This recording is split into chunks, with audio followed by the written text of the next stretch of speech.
కేలూరు జిల్లాలో విజయవాడ విశాఖ జాతీయ రహదారిపై వరద నీటి ప్రవాహం ఇంకా కొనసాగుతోంది.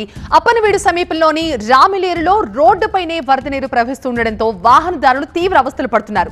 అటు బొమ్మలూరు సర్వీస్ రోడ్లో కూడా వరద ప్రవాహం కొనసాగుతోంది. ఏలూరు జిల్లాలో వరద పరిస్థితిపై మరింత సమాచారం మా స్పెషల్ కరెస్పాండెంట్ రవి అందిస్తారు.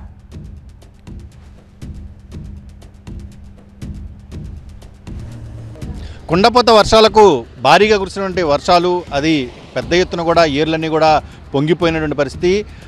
విజయవాడ సమీపంలో హనుమాన్ జంక్షన్, అదేవిధంగా ఏలూరుకి దగ్గరలో ఉన్నటువంటి అప్పనవీడు ఏదైతే మార్గ మధ్యంలో ఉందో ఆ అప్పనవీడు దగ్గర ప్రస్తుతం మనం చూస్తున్నాము.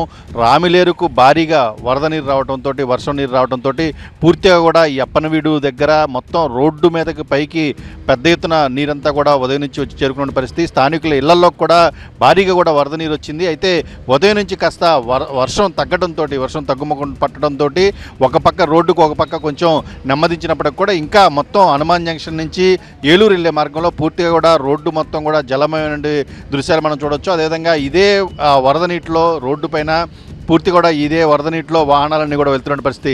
గతంలో పూర్వం హైవే నిర్మించక ముందు పూర్తిగా కూడా హనుమాన్ జంక్షన్ అంటే విజయవాడ నుంచి ఏలూరు వచ్చే ఆర్టీసీ బస్సులు కావచ్చు, లారీలు కావచ్చు పెద్ద ఎత్తున ఈ మార్గంలోనే వెళ్ళి, అయితే హైవే నిర్మాణం పూర్తయిన తర్వాత పూర్తిగా కూడా హైవే మీదకి వెళ్తున్న పరిస్థితి. అయితే హైవే మీద కూడా ఏదైతే బొమ్మలూరు ఉందో, బొమ్మలూరు దగ్గర పూర్తిగా కూడా వరద నీరు ఇప్పటికీ కూడా కొనసాగుతుంది.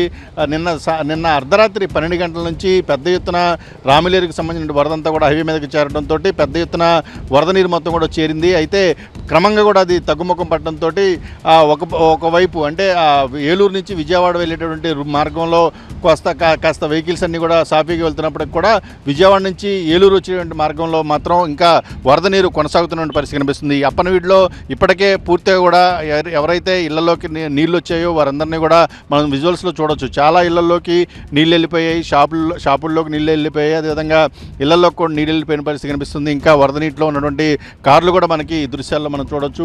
వీరందరినీ కూడా సమీపంలోని ప్రభుత్వ కార్యాలయంలో, రైతు సేవా కేంద్రంలో వీరికి సంబంధించినటువంటి పునరావాస కేంద్రం ఏర్పాటు చేసి అక్కడే వారికి కావాల్సినటువంటి సదుపాయాలను కూడా కల్పిస్తున్నారు. ఎప్పటికప్పుడు కూడా అధికార యంత్రాంగం మొత్తం కూడా పూర్తిగా అటు జిల్లా అధికారులు ఎవరైతే దెందులూరు శాసనసభ్యులు ప్రభాకర్ చింతమనేని ప్రభాకర్తో పాటు మొత్తం అందరూ కూడా జిల్లా అధికారులు వెట్రి సెల్వి, అదేవిధంగా ఎస్పీ, డిఐజీ వీళ్ళందరూ కూడా ఈ ప్రాంతానికి వచ్చి ఎవరైతే వరద బాధితున్నారో వాళ్ళందరితో కూడా మాట్లాడడం జరిగింది. అదేవిధంగా వారిని పునరావాస కేంద్రాలకు కూడా తరలించారు. పరిస్థితిని ఎప్పటికప్పుడు సమీక్షిస్తున్న పరిస్థితి అయితే కనిపిస్తుంది. ఈ రామిలేరు కావచ్చు, ఇతరత్ర తమ్మిలేరు కానీ పెద్ద ఎత్తున వచ్చేటువంటి వరద నీరు మొత్తం కూడా కొల్లేరు ద్వారానే సముద్రంలోకి వెళ్లాల్సి ఉంటుంది. అయితే ఈ మార్గంలో పూర్తి కూడా ఈ రామిలేరు ప్రభావానికి పెద్ద ఎత్తున కూడా పొలాలు కూడా ముంపు గురవుతున్న పరిస్థితి కనిపిస్తుంది. అదేవిధంగా నూజివీడులో కూడా ఏదైతే పెద్ద చెరువు గండిపడిందో ఆ గండిపడిన ప్రభావంతో పూర్తిగా కూడా ఇళ్ళన్నీ కూడా జలమయం అవడం, సమీప ప్రాంతంలో దాదాపు ఏదైతే వరి పొలాలు ఉన్నాయో అవన్నీ కూడా నీట మునిగిన పరిస్థితి ఏలూరు జిల్లాలో కనిపిస్తుంది. ఉమ్మడి పశ్చిమ గోదావరి జిల్లా వ్యాప్తంగా కూడా చాలా చోట్ల ఈ అకాల వర్షాలకు, అదేవిధంగా ఏదైతే ప్రస్తుతం కురిసినటువంటి వర్షాలకు ప్రజలందరూ కూడా చాలా తీవ్రమైన ఇబ్బందులకు గురవుతున్న పరిస్థితి చాలా స్పష్టంగా కనిపిస్తోంది. దుర్గాతో రవి, టీవీ 9 అప్పనవీడు నుంచి.